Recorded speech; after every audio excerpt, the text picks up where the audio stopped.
Hello दोस्तों, आज हम नंबर सिस्टम के कुछ बेसिक क्वेश्चन और लेते हैं। तो स्टार्ट करते हैं। दो संख्याएँ दो अनुपात 3 के अनुपात में है, उनका गुणनफल 96 है, तो उन संख्याओं का योगफल होगा। तो इसको स्टार्ट करते हैं। उसने मान लेते हैं फर्स्ट संख्या 2x मान लेते हैं और सेकंड संख्या 3x मान लेते हैं। फर्स्ट संख्या 2x मान लिया और सेकंड संख्या 3x मान लिया। तो इसको आगे जाकर बोला है कि गुणनफल 96 है, तो इनका गुणनफल करते हैं। तो फर्स्ट संख्या ये, तो 2x इंटू 3x, ठीक है। आगे इसके बराबर इन संख्याओं को गुणा करने पर ये 96 आया, ठीक है। तो इनको संख्याओं को गुणा करूँगा तो 2 को और 3 को गुणा करूँगा तो क्या आता है, 2 को और 3 को गुणा करूँगा तो 6 आ गई। और x को गुणा करूँगा तो x स्क्वायर हो गया, ठीक है। आगे 96। अब यहाँ पे ये 6 है, 6 जाके डिवाइड हो जाएगा 96, ठीक है। तो यहाँ पर मैं 96 से डिवाइड करूँगा तो ये एक्स स्क्वायर यहाँ पे रह जाएगा और ये इसके नीचे आ जाएगा। तो 96 अपॉन 6, तो यहाँ पर में कितने आ गए, 1 और 6, 16 आ गए। तो 16 का स्क्वायर करूँगा, यहाँ पे एक्स का स्क्वायर है और इसको स्क्वायर को उठाऊँगा तो यहाँ पे जाकर क्या लग जाएगा, अंडरूट लग जाएगा। एक्स को उठाऊँगा और यहाँ पे 16 है तो यहाँ पर जाकर क्या लग जाएगा, अंडरूट लग जाएगा। और 16 का अंडरूट कितना होता है, 4 होता है। एक्स का मान कितना आ गया, 4 आ गया। एक्स का मान कितना आ गया, 4 आ गया। एक्स का मान आ गया 4। यदि मैं इस संख्या को 4 एक्स की जगह अब मैं 4 रखूँगा और 2 से गुणा करूँगा, तो गुणा करते हैं, पहले इसको मिटा देते हैं। तो मैं यहाँ पे गुणा करूँगा इसको, किसको, 4 से गुणा कर दूँगा, इसको भी 4 से गुणा कर दूँगा। तो ये कितने हो गए, 8, और ये कितने हो गए, 12, और ये कितने हो गए, 20। यानी कि इनका योगफल कितना आ गया, 20। आंसर कितने आ गए, 20। अगला क्वेश्चन लेता हूँ।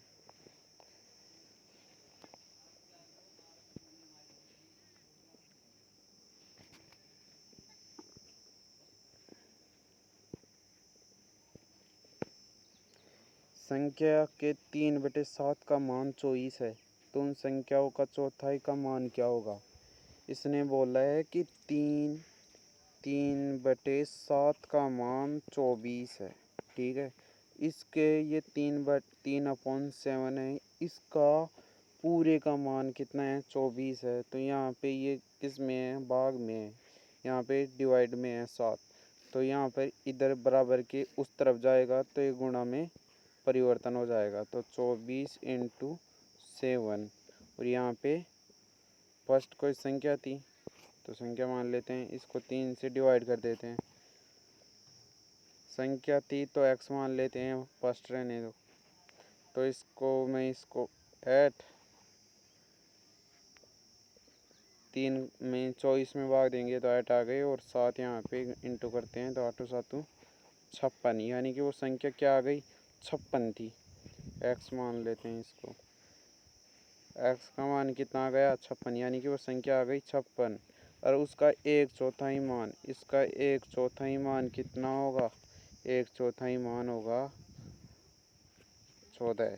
1/4 मान कितना होगा, 14, क्योंकि इसमें 1/4 को इसमें 4 का से डिवाइड करेंगे तो उत्तर कितने आ गई, 14 आंसर।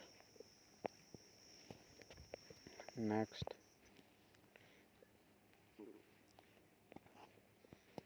एक मिनट।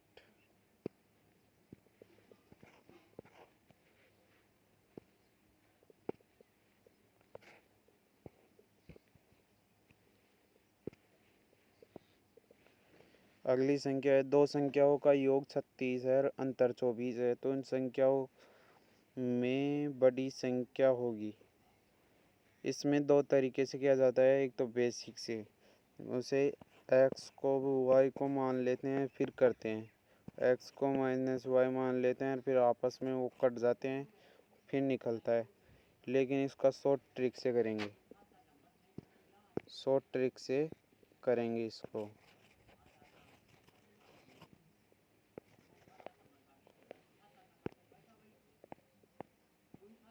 शॉर्ट ट्रिक से करेंगे, यदि संख्या को जोड़ देते हैं तो बड़ी संख्या निकल के आती है। यदि कभी भी ऐसे अंतर्भुज और योग हो और अंतर हो, मान लिया कि दो संख्याओं का योग कितना है, यहाँ पे लिख देता हूँ x प्लस वाई बराबर 36, इस तरह बूझ रहा और x माइनस वाई 24, इस तरह बूझ रहा हो x plus y x minus y, इस तरह पूछ रहा है सवाल, तो उसको शॉर्ट ट्रिक से कैसे करेंगे। पहले लिख लेंगे 36 प्लस 24, इसको 2 से डिवाइड कर देंगे, ठीक है। तो कितने हो गए, ये हो गए 60, 16, 2 का भाग देंगे तो कितने हो गए 30, यानी कि छोटी संख्या क्या, बड़ी संख्या क्या आ गई, बड़ी संख्या 30 आ गई। यदि इसको इसमें ही छोटी संख्या निकालनी है तो यहाँ पर क्या कर देंगे, माइनस कर देंगे। कहाँ पे, यहाँ पे 36 माइनस 24 की जगह माइनस कर देंगे प्लस की जगह, तो यहाँ पे फिर उसको 2 से डिवाइड कर देंगे, तो जो संख्या निकल के आएगी वो छोटी संख्या होगी, तो इसका आंसर आ गया 30।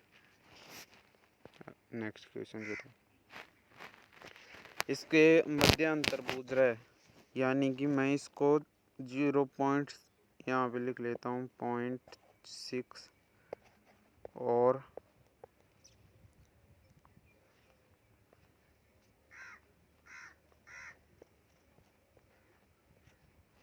0.6 प्रतिशत ये पूछ रहा है। तो इसको कैसे करेंगे, इसको मैं लिख लूँगा 6/10 लिख सकता हूँ। मध्य अंतर पूछ रहा है तो क्या कर देंगे, माइनस कर देंगे 6, और यहाँ पे प्रतिशत का 100 लगेगा, और यहाँ पर ये पॉइंट हटाएंगे तो नीचे क्या लग जाएगी, 0 लग जाएगी, तो यहाँ पर तो 1000 हो गए, यहाँ पर भी पॉइंट हटाया तो नीचे क्या लग गई, 0 लग गई, 10 हो गई। तो मैं इसमें लघुत्तम समापत्ति ले लेता हूँ, तो यहाँ पे कितना गया, मैं बड़ी संख्या ले लेता हूँ 1000, और इसमें कितने हो गए 10, 600 हो गए यहाँ पे, और यहाँ पे 1000 का भाग इस 1000 में दूंगा तो एक बार, और एक को उस 6 से गुणा करूँगा तो 6, तो कितने हो गए 594, 1000 का भाग दूंगा इसमें तो कितने हो गए 0.594, इसका ये आंसर आ गया बी। नेक्स्ट, इसमें अपरिमेय संख्या है, तो अपरिमेय संख्या क्या है, तो ये मैंने बताया था, जो आगे जाकर भी संख्या रुक जाए वो क्या होगी, एक परिमेय संख्या है। तो ये ए वाली आगे जाके रुक गई है संख्या, आगे नहीं है, तो ये एक अपरिमेय संख्या है, परिमेय संख्या है। बी भी क्या है, परिमेय संख्या है, और सी भी क्या है, परिमेय संख्या है। लेकिन डी क्या है, एक अपरिमेय संख्या है। और कौन सी, बीजीय अपरिमेय संख्या है डी। कभी एग्जाम में पूछ लेता है पाई कौन सी अपरिमेय संख्या है, तो बीजीय अपरिमेय संख्या है।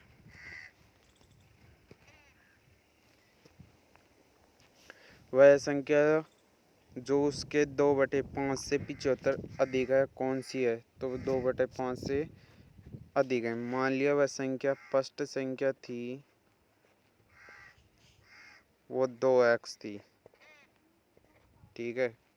सेकंड का पता नहीं कितनी है, लेकिन जो कुल है, कुल संख्या है, कुल संख्या है वो 5x है। कितनी है?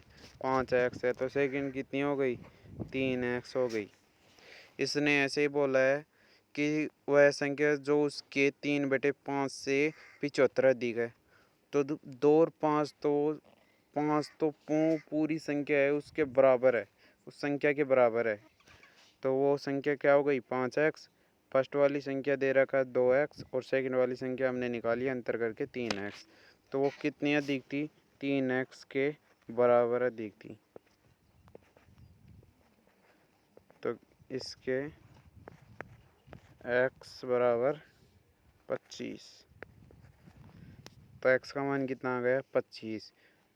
तो इसने कौन सी संख्या है? तो इसने पूछा है वह संख्या का बताना है। तो वह कुल संख्या कितनी थी?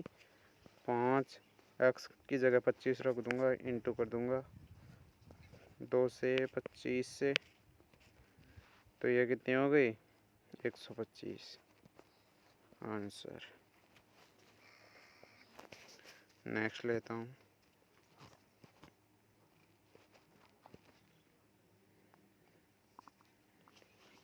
कल वाले में इसमें थोड़ी सी मिस्टेक हो गई थी, मैं तो इसको दोबारा समझा रहा हूँ। तो इसमें बोल रहा था कि n एक प्राकृत संख्या है। तो प्राकृत संख्या क्या होती है? जो 1 से चलती है और अनंत तक चलती जाती है, अनंत तक चलती जाती है। तो वह क्या कहलाती है? प्राकृत संख्या कहलाती है। तो n एक क्या नहीं होनी चाहिए? अभाज्य संख्या नहीं होनी चाहिए।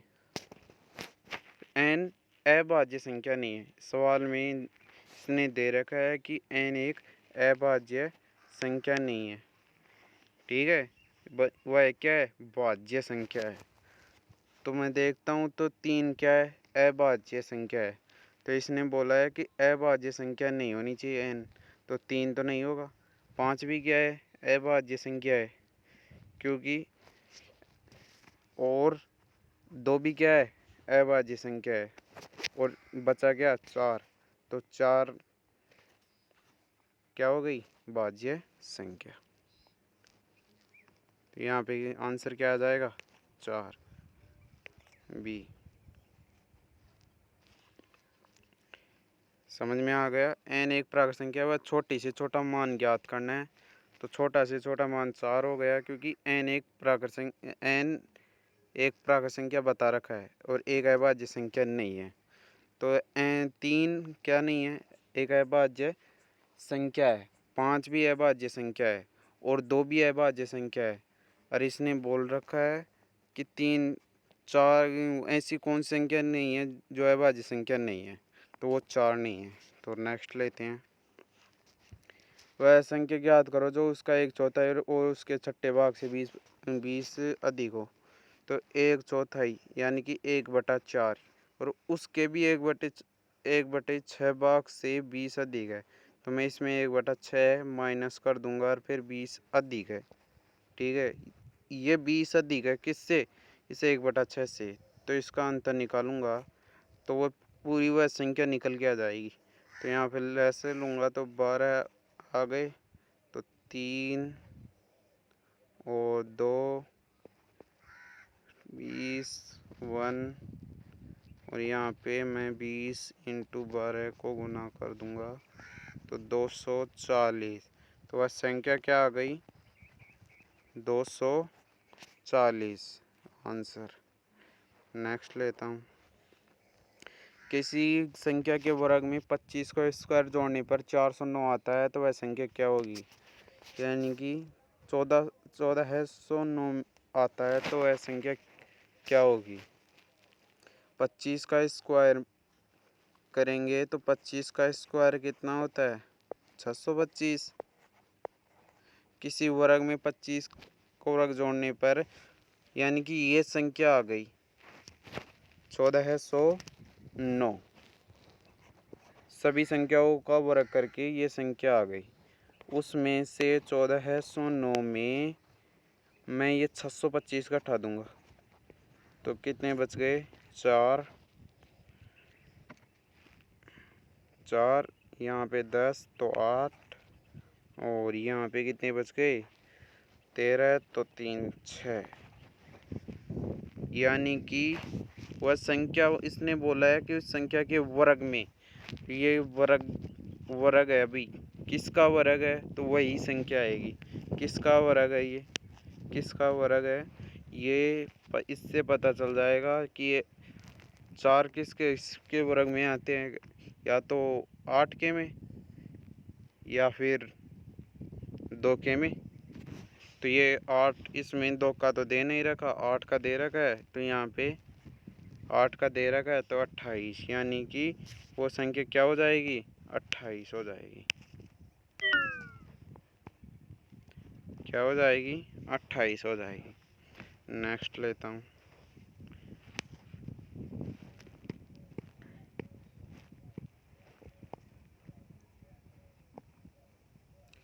निम्न में से पैलिंड्रोम संख्या कौन सी है, पैलिंड्रोम संख्या बतानी है।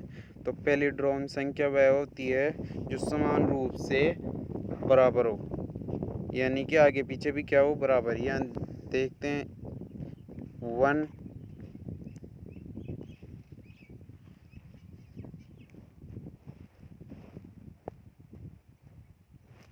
1 2 3 4, ये क्या है, आगे पीछे बराबर नहीं है, आगे बढ़ती जा रही है। दूसरी से बी में दे रखा है 4 3 2,